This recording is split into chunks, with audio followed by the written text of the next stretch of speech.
বাংলাদেশ জামাত ইসলামী লালমনিরহাট জেলা কর্তৃক আয়োজিত আজকের এই বিশাল কর্মী সম্মেলনের জনাব সভাপতি, বাংলাদেশ জামাত ইসলামীর কেন্দ্রীয় মজলিস শুরার সদস্য, লালমনিরহাট জেলার সংগ্রামী আমির অ্যাডভোকেট মোহাম্মদ আবু তাহের, আজকের এই বিশাল সম্মেলনের প্রধান অতিথি, বাংলাদেশের 18 কোটি মানুষের মুক্তি এবং কল্যাণ প্রতিষ্ঠার সংগ্রামে নিবেদিত বাংলাদেশের বর্ষবিমুক্তি সমাজ গড়ার অঙ্গীকারে আবদ্ধ বাংলাদেশ জামাত ইসলামীর সংগ্রামী আমির জননেতা ডাক্তার শফিকুর রহমান, জামাত ইসলামীর কেন্দ্রীয় কর্মপরিষদ সদস্য, রংপুর দিনাজপুর অঞ্চলের সহকারী পরিচালক অধ্যক্ষ মাওলানা মমতাজ উদ্দিন, কেন্দ্রীয় কর্মপরিষদ সদস্য অধ্যাপক মাহবুর রহমান বেলাল সহ মঞ্চে উপস্থিত জামাত ইসলামীর অঞ্চল, কেন্দ্রীয় এবং জেলা নেতৃবৃন্দ, পাশে অবস্থিত মহিলা প্যান্ডেলে বাংলাদেশ জামাত ইসলামীর লালমনিরহাট জেলার মহিলা বিভাগের নেতৃবৃন্দ, মহিলা দায়িত্বশীলবৃন্দ, আজকের এই জনসভায় উপস্থিত হিন্দু, বৌদ্ধ, খ্রিস্টান ধর্মের সম্মানিত নেতৃবৃন্দ এবং উপস্থিত ভাইগণ, আজকের এই সম্মেলনে উপস্থিত সামাজিক বন্ধুগণ, আলেম ওলামা সহ বিভিন্ন রাজনৈতিক দলের নেতৃবৃন্দ, বৈষম্য বিরোধী ছাত্র আন্দোলন, গণ অভ্যুত্থানের উপস্থিত নেতৃবৃন্দ, সংগ্রামী ভাই ও বোনেরা, আসসালামু আলাইকুম রহমতুল্লাহ বারাকাতুহ। হিন্দু ধর্মের, অন্যান্য ধর্মের যারা উপস্থিত রয়েছেন তাদেরকে জানাচ্ছি আন্তরিক শুভেচ্ছা, ভালোবাসা এবং শ্রদ্ধা। সংগ্রামী ভাই ও বন্ধুগণ, আজকে বাংলাদেশ জামাত ইসলামী এই বিশাল সম্মেলনের আয়োজন করেছে, জনসভার আয়োজন করেছে। মূল দাবি আমরা লিখেছি তিস্তা মহাপরিকল্পনা বাস্তবায়ন। আমরা বলেছি আওয়ামী দোসরদের বিচার নিশ্চিত করতে হবে, সংস্কার করে নির্বাচন দিতে হবে। সম্মান এবং সংগ্রামী ভাই ও বন্ধুগণ, এই সংগ্রামে লালমনিরহাট জেলা অনেকে শহীদ হয়েছেন, অনেকে ঢাকায় আহত হয়েছেন, শহীদ হয়েছেন, দাফন হয়েছে লালমনিরহাটে। এই লালমনিরহাটে মানুষের প্রিয় জনরা যারা জীবন দিয়েছেন, আমরা আজকে এই জনসভায় তাদেরকে শ্রদ্ধা ভরে স্মরণ করছি। আজকে বিশেষভাবে স্মরণ করছি ভারতীয় বিএসএফের গুলিতে হাতীবান্ধার মোহাম্মদ হাসিনুর রহমান, সিংড়ি বাড়ি হাতীবান্ধার যে যুবক জীবন দিয়েছে, তাকে স্মরণ করে মহান আল্লাহ রাব্বুল আলামিনের কাছে দোয়া করছি, আল্লাহ তাআলা তাকে জান্নাতবাসী করুন। আর এই কথা বলতে চাই, আরও আমরা নিউজ পেয়েছি মোহাম্মদ আজিজুর রহমান জমগ্রাম বাউরা পাঠকগ্রামের একজন যুবককে কালকে ভারতীয় বিএসএফ অপহরণ করে নিয়ে গেছে, তার তথ্য এখন আমাদের কাছে নেই। প্রিয় ভাই ও বন্ধুগণ, আমরা বলতে চাই ভারত একটি আধিপত্যবাদী শক্তি, সীমান্তে আমাদেরকে গুলি করে হত্যা করে। প্রতি মাসে গড়ে দেখা যায় লালমনিরহাটের আমাদের বাংলাদেশের সীমানার 1-2 করে নিহত হয়। কুড়িগ্রামের ফুলবাড়ির ফেলানি থেকে আরম্ভ করে অসংখ্য যুবক যুবতী এবং মানুষ জীবন দিয়েছে। আমরা ভারতকে হুঁশিয়ার করে বলে দিতে চাই, এই দেশের মানুষ ভারতমুখী যখন লং মার্চ শুরু করবে, আপনারা তখন দিশাহারা হয়ে যাবেন। সীমান্তে মানুষ হত্যা বন্ধ করুন।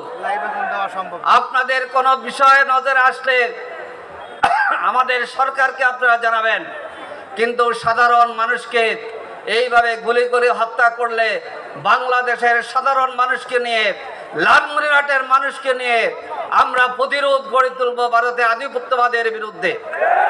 সংগ্রামী ভাই ও বন্ধুগণ, উত্তরবঙ্গের মানুষ, রংপুর এবং লালমনিরহাটের মানুষ 2 জনকে নিয়ে গর্বিত।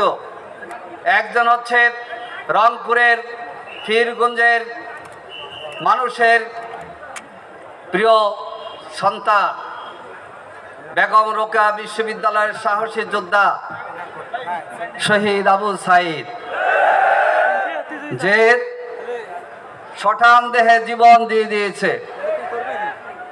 আর একজন হচ্ছে আওয়ামী লীগের বিরুদ্ধে কথা বলে যিনি গ্রেফতার হয়েছিলেন এটিএম আজহারুল ইসলাম। তিনি বলেছিলেন পল্টনের গলিতে আমি বক্তৃতা করব না, রাজপথে গিয়ে আমি বক্তৃতা করতে চাই। আজকে এই দুইজন ব্যক্তির জন্য উত্তরবঙ্গের মানুষ, রংপুরের মানুষ এবং লালমনিরহাটের মানুষ আজকে গর্বিত। কিন্তু প্রিয় ভাইরা, আপনারা জানেন শহীদ আবু সাইদের বাড়িতে আমির জামাত রাজনৈতিক নেতা হিসেবে প্রথম গিয়েছিলেন। এবারে ঈদও আমরা শুভেচ্ছা পাঠিয়েছি। ইনশাআল্লাহ শহীদ আবু সাইদ সহ সকল শহীদ জামাত ইসলামের পরিবারের সন্তান, জামাতের পরিবার। আমির জামাত বলেছেন সকল শহীদ আমাদের শহীদ, সকল শহীদ বাংলাদেশের শহীদ, কোন দলের শহীদ নয়। আর এটিএম আজহারুল ইসলাম মজলুম নেতা, অনেক রাজনৈতিক নেতা মুক্তি পেয়েছেন, অনেক মামলার তাদেরকে মুক্তি দেওয়া হয়েছে, কিন্তু এটিএম আজহারুল ইসলামকে কেন এখনো মুক্তি দেওয়া হয় নাই? অন্তর্বর্তী সরকারের কাছে আমরা স্পষ্ট রাখতে চাই, অবিলম্বে জননেতা, রংপুরের মাটি এবং মানুষের নেতা, উত্তরবঙ্গের নেতা, বাংলাদেশের নেতা, জামাত ইসলামের সাবেক ভারপ্রাপ্ত সেক্রেটারি জেনারেল এটিএম আজহারুল ইসলামকে মুক্তি দিয়ে তাকে তার বাসা ফেরার সুযোগ দিতে হবে। সংগ্রামী ভাই ও বন্ধুগণ, আজকের মানুষের একটি প্রত্যাশা বৈষম্য মুক্ত, ন্যায় এবং ইনসাফের একটি সমাজ।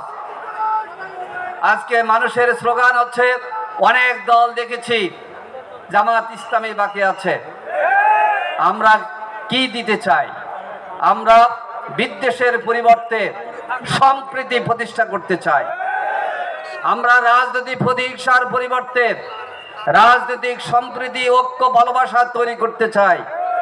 জামাত ইসলামের কাছে সংখ্যালঘু সংখ্যাগুরু নয়, সকল মানুষ হচ্ছে বাংলাদেশের নাগরিক। আপনারা দেখেছেন বিগত দিনে আলেম ওলামাদেরকে বিগত সরকার প্রতিপক্ষ বানিয়ে ফেলেছিল।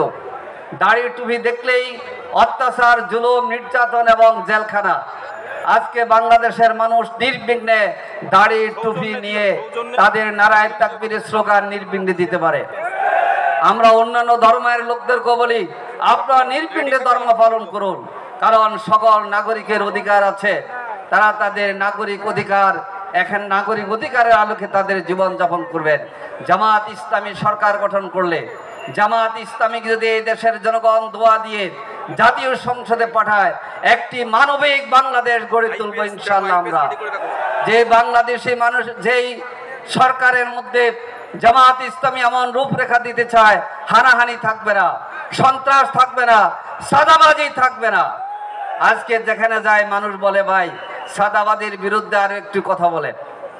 আমরা বলি না, কিন্তু কেউ কেউ সন্দেহ করে। আমরা কিন্তু কোনো দলের নাম বলি না, প্রয়োজনও নেই। কারণ অপরাধ কোনো দল করে কিনা না করে আমরা বলবো না, কিন্তু কোন সাদাবাজকে কোন দল প্রশ্রয় দিতে পারবে না। কালকেও লালমনিরহাটে এসে আমরা কয়েক জায়গা থেকে কথা শুনেছি যে সাদাবাজি বন্ধ করা যাচ্ছে না। তাহলে 5ই আগস্টের দাবি হচ্ছে উই ওয়ান্ট জাস্টিস, আমরা ন্যায় বিচার চাই। নতুন নামে সাদাবাজি করবেন, এই সুযোগ হবে না ইনশাআল্লাহ। সাদাবাজদের বিরুদ্ধে পাহারাদারির ভূমিকা পালন করবে জামাত ইসলামের নেতা কর্মীরা এবং প্রশাসনকে সহযোগিতা করবে। প্রিয় ভাইরা, দুর্নীতিমুক্ত বাংলাদেশ আমরা বলেছি, সৎ মানুষের শাসন আমরা কায়েম করতে চাই। আমাদের বিরুদ্ধে অনেকে বলে, সৎ মানুষ হলে তো আপনার কোরআনে আইন চালু করে যে বিধর্মী অন্য ধর্মের লোকদেরকে কিছু করতে দেবেন না। না, আমির জামাত বলে দিয়েছে, কোরআনে কারিমে সকল মানুষের কথা, আদলের কথা আছে। আদল শব্দ, ইন্নাল্লাহা ইয়ামুরু বিল আদলি ওয়াল ইহসান, এই আদল মানে ন্যায় ইনসাফ। আমরা সকল মানুষের ধর্ম, বর্ণ, গোত্র, দল বিবেচনা করব না।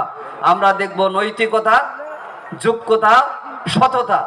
নৈতিকতা, যোগ্যতার, সততার নিরিখে যেই দল, যেই গ্রাম, যেই জেলা, যেখানের মানুষ আসবে তাদেরকে আমরা রাষ্ট্রীয় কাজে ইনশাআল্লাহ প্রমোট করার জন্য চেষ্টা করবে ইনশাআল্লাহ। জামাত ইসলামের কাছে কোনো দলের বিবেচনা থাকবে না, ধর্মের বিবেচনা থাকবে না, থাকবে সততা এবং যোগ্যতার বিবেচনা। আসুন সে মানবিক বৈষম্যমুক্ত বাংলাদেশ গঠনে জামাত ইসলামের আমির ডাক্তার শফিকুর রহমানের নেতৃত্বে আমরা লালমনিরহাট থেকে আরম্ভ করে সাতক্ষীরা, টেকনাফ থেকে আরম্ভ করে তেঁতুলিয়া, সর্বত্র মানুষের মাঝে এই ধরনের স্লোগান গর্জন গড়ে তুলুই। আসুন নতুন বাংলাদেশ, ইনসাফের বাংলাদেশ, সাম্যের বাংলাদেশ, মানবিক বাংলাদেশ এবং কোরআন সুন্নাহর আলোকে সুন্দর একটি দেশ গঠন করার জন্য আমরা এগিয়ে যাই। আল্লাহ হাফেজ। বাংলাদেশ জিন্দাবাদ।